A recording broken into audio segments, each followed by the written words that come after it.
In a world where everything is connected, where everything is equally excellent, where performance is reaching perfection, there's only one space left to innovate in: you. Right now, you are a central point in the raging tornado of change fueled by digitization, mobilization, augmentation, disintermediation, automation. Well, the list goes on. Science fiction is becoming science fact. Think about self-driving cars or computers that can learn and think. The way we work will never be the same. The skills we need will be dramatically different. Winning or losing are now happening faster than ever before. So what's your response? How will you discover new opportunities in one of the most transformational times in human history? Are you driving change, or are you being driven by it? Disruption has become the new normal. With change, it's always gradually, then suddenly, well, things really have stopped happening gradually. This change is exponential. Everything that used to be dumb and disconnected is now wired and intelligent. Cars, cities, ports, farms, even our bodies will be wired with sensors and will talk to each other. These game changers are also combinatorial. They amplify each other, creating a perfect storm of change. Quantum computing fuels big data. The Internet of Things fuels artificial intelligence and deep learning, which fuels robotics. Sound.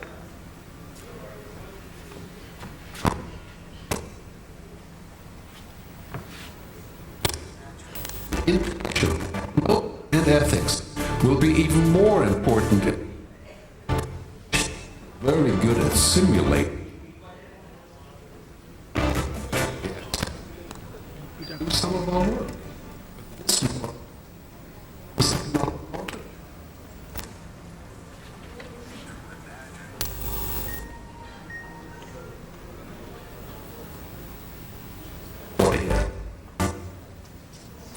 The future, 5 to 7 years out from today. We need to go beyond technology and data to reach human insights and wisdom. Technology represents the how of change, but humans represent the why. The future is about holistic business model.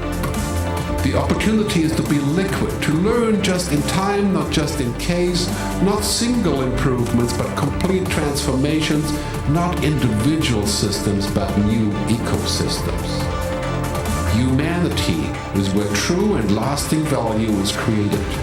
We will engage, relate, and buy things because of the experiences they provide, because of their transformative power.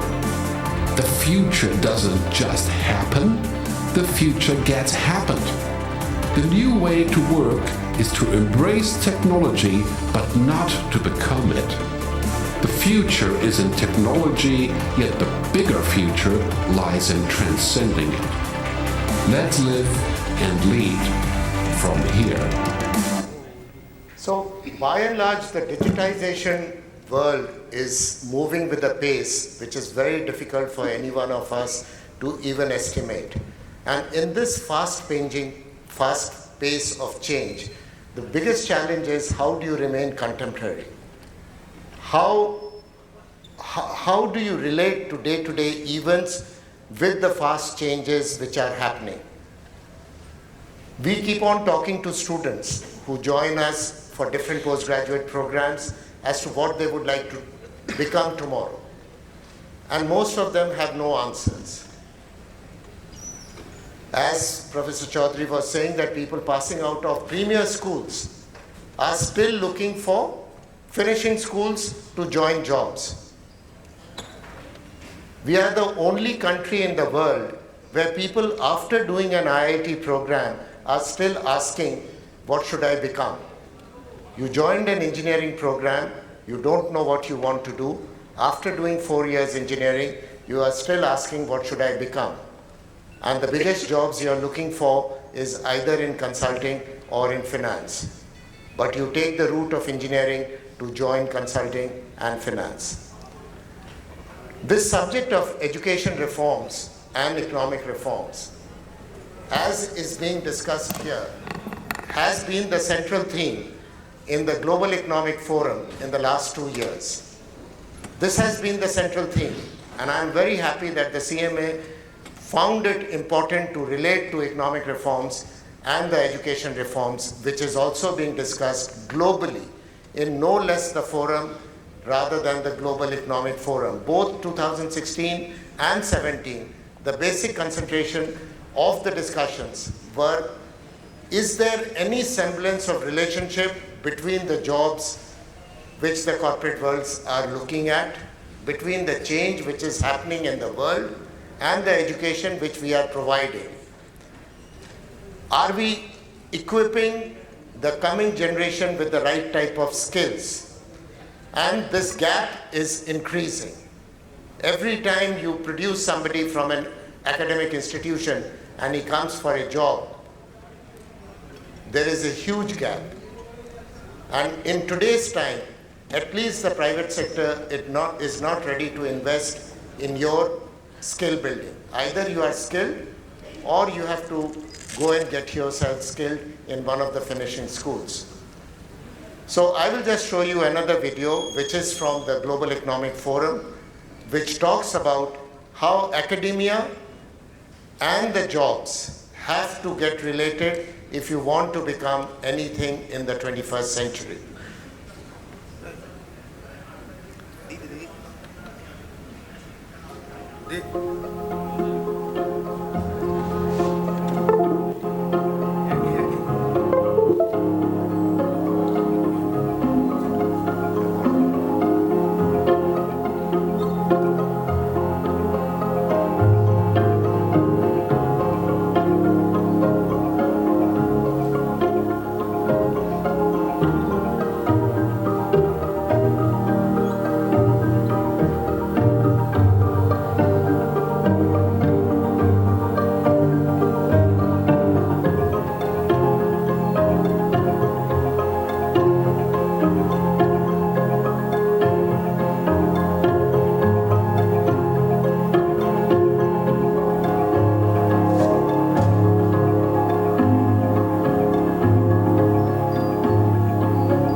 So are we developing 21st century skills like critical thinking, problem solving, creativity, collaboration, and digital literacy? I don't know how many of you were familiar to the work situation in the middle of the 20th century, but instead of problem solving, most of the time we were creating problems. Creativity was not there. And the first signal of that creativity was that when you left home in the morning, your better half would say, "Thik thak phero chole aisho." Thik thak phero chole aisho means don't do anything which you did not do yesterday. Now that's no more possible. You have to constantly keep on evolving. Every day has to be a day of change if you want to be reflective in any way. Competition is no more important. Either you collaborate and rise or compete and kill each other. And digital literacy will remain to be critical all through 21st century.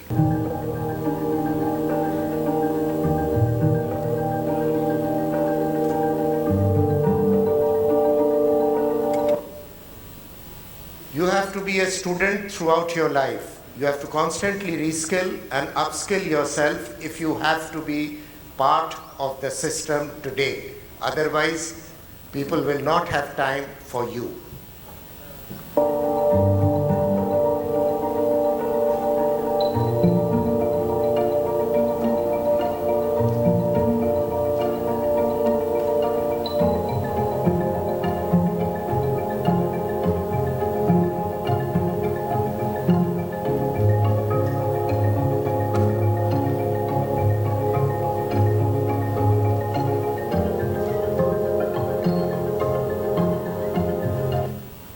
this was one of the most popular videos which was being played all through the global economic forum, and the only discussion which was arising was whether academia and the employers have any relationship or not. I would end here. The number of I use this video mechanism because it leaves some thought in your mind, some picture, some thinking process. There are lots of things to say, but we'll wait for the questions when it comes up. I can only say, be on this learn, unlearn, and relearn at an accelerated pace to remain wherever you are. Thank you very much.